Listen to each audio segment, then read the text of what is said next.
Hello guys and welcome to SteveKnows. Today I am back for a news update. It has been a little while and you can actually see my face this time, so I do apologise for that. We have new Quest features including some cloud streaming rumours from Oculus, new games, new updates, new tech, and it's all jam-packed into this one news video, so please click subscribe down below. It helps me out massively and I think that is enough chin-wagging. Let's get started.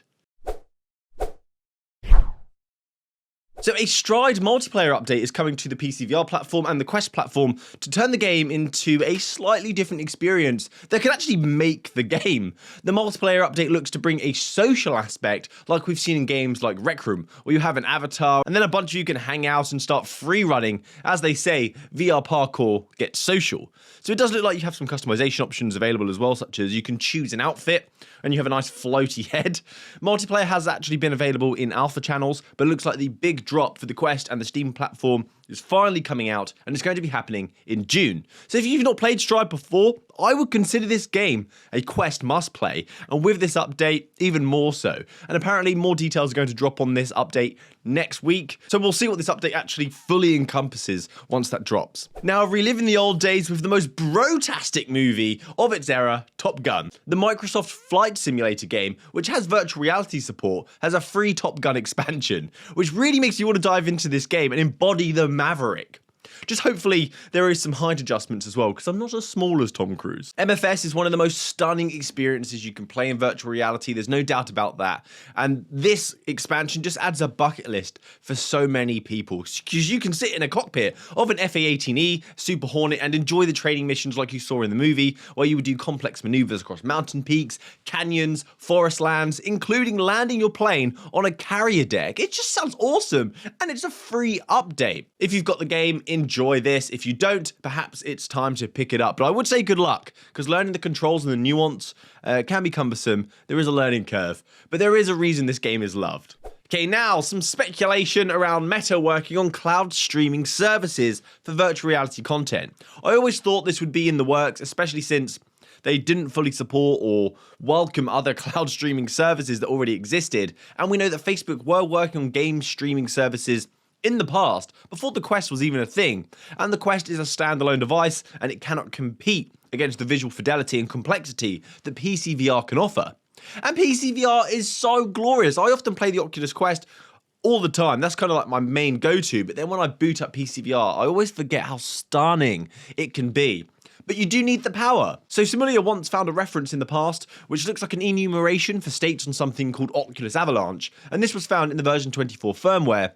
And this was announced back in April, but now recently it's come up again on Reddit. There's a video showing the enabling of the Avalanche session from within the Oculus home menu in settings and then the experimental section, with a pop-up saying that unfortunately it was busy, so we couldn't create you this cloud service session. But they claimed that they got this working for about 10 seconds, and it was just like the Link experience in the Oculus Home. Sadly, it's Bradley as well also tweeted out that someone told them about their experience, and they managed to actually boot this up and get into a game of Asgard's Wrath remotely. And they said the experience was pretty good, and that was in the UK, and it's very likely that their data centers or the servers that they were connecting to were in the States, because this is an experimental thing, so they're going to use a really good kind of close connection to where the HQ is based. But I definitely welcome this. It means more people can enjoy PC VR without owning a gaming PC, shedding out loads of money, which means more potential money for PC VR developers, meaning higher quality games. At least one would hope. This is pretty exciting, so please comment your thoughts down below. And since we're already talking about PC VR, let's have a quick note here about the new Steam VR update that adds something to the Steam VR Home in version 1.22. So it adds a photorealistic environment of Mallorca, which you can grab from the Steam Workshop, and in this home you can socialise and invite friends to visit you. So it's almost like you and the lads can have a free holiday in virtual reality to the Western Mediterranean. So now a Quest 2 feature. It's recently got an experimental feature that allows you to set up your room in virtual reality for mixed reality content, because there is going to be a mixed reality demo releasing on App Lab, I think it was, that you may have seen in Mark's Cambria tease, and we can actually enjoy that in our lovely Quests with black and white, terrible looking pass-through. In order for this to work, you need to mark your environment. So you'll mark your floor as you normally would, but you'll then be marking the corner points, and the algorithm can use depth data to know where the entire wall would actually be in relation to the floor. After that, you then mark specific points like windows, countertops, the desk. You've seen the mapping feature of that because of Infinite Office, so tables, sofas, and even doors. And I believe this is to be a main feature and a requirement for the Cambria's mixed reality to work properly. But it will also, at least more so in the next generation. I don't think this generation as much will be as epic because the pass-through is so bad. It would allow newer ways for us to play games, perhaps even VR titles, not just AR experiences. And also a side note, Guy Godin did ask the question on Twitter about why you can't automatically set up the room. You've got the cameras, you know where the walls are. Why can't this be an automated process? And the short answer is Bosworth responded saying safety. If it's automatic and it's wrong, someone's safety is then jeopardized, which of course is a big no-no. So it's manual for now, but I'm sure you can press a trigger and know where the corners of your room are.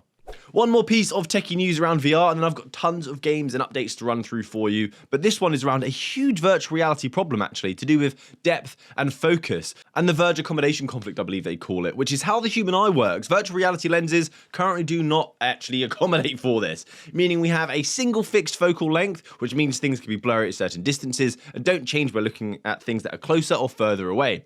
The first thing we need is eye tracking to know where the user is actually looking, and once we have done this, we can enable hardware solutions and software solutions to enable this different focal length and adjust the focus. Or as I've already mentioned, this is actually called the Vergence Accommodation Conflict Problem. So 3D images displayed a different image to each eye, and they converge and make the image come together to give you a clear visual.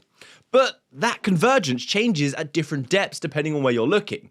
And I thought they were looking at Varifocal Lenses. I think it was the Half Dome 3 that they were talking about at lots of the Oculus Connect events. But the issue with this is that was fixed at multiple lengths. So it was switching out lenses, but each of those lenses were fixed. So it wasn't extremely dynamic and it wasn't extremely accurate. It was kind of like a half-baked solution.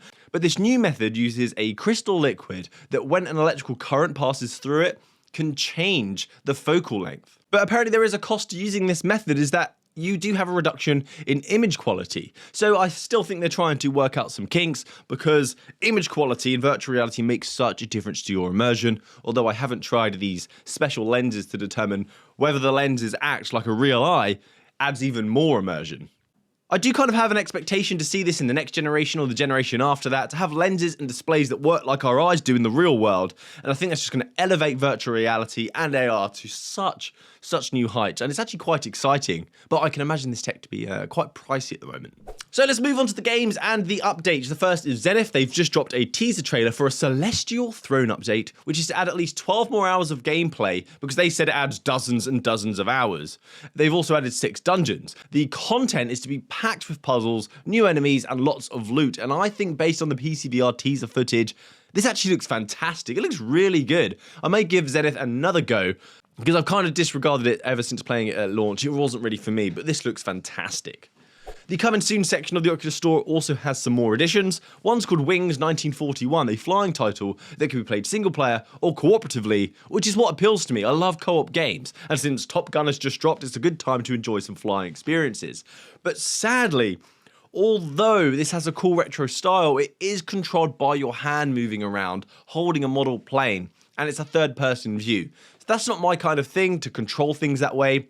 I just get a really achy arm after about 5 minutes of playing.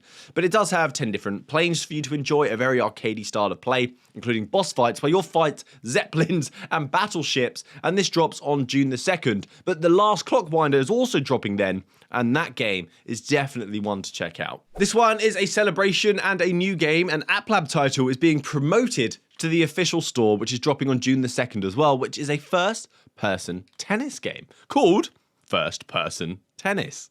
This is an arcade-like tennis title where you can play in 13 tournaments or go online and play against real opponents. What would be great is to take this game to a real tennis court and enjoy a room-scale experience. That looks like fun. And this has also been said to be the best tennis simulator around. So next up, I think, is Wimbledon in VR.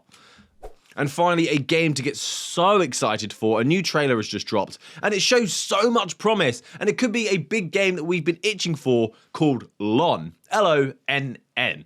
So this has been teased since 2019, actually, so a long time back. So it's amazing to finally see some more footage and information and some gameplay. It's an action, story-driven, physics-packed title with a cyberpunk futuristic style from Sixth Sense Studios. In the trailer, we see combat, close combat, so lots of swords, samurai swords and blunt weapons. We see tons of worldly interactions. We seem to see some decent NPC AI as well, and some really cool guns. So I'll link this down below in the description in case you want to wishlist this on Steam. I'm so excited to try this one. I'm just itching for a really good single player virtual reality experience, at least one that I've not played yet. So that's it from me today, guys. That's the new tech, the new updates, the new games. Please subscribe to the channel, so hopefully I'll see you next time. Have a great week, enjoy some VR, happy gaming, good day!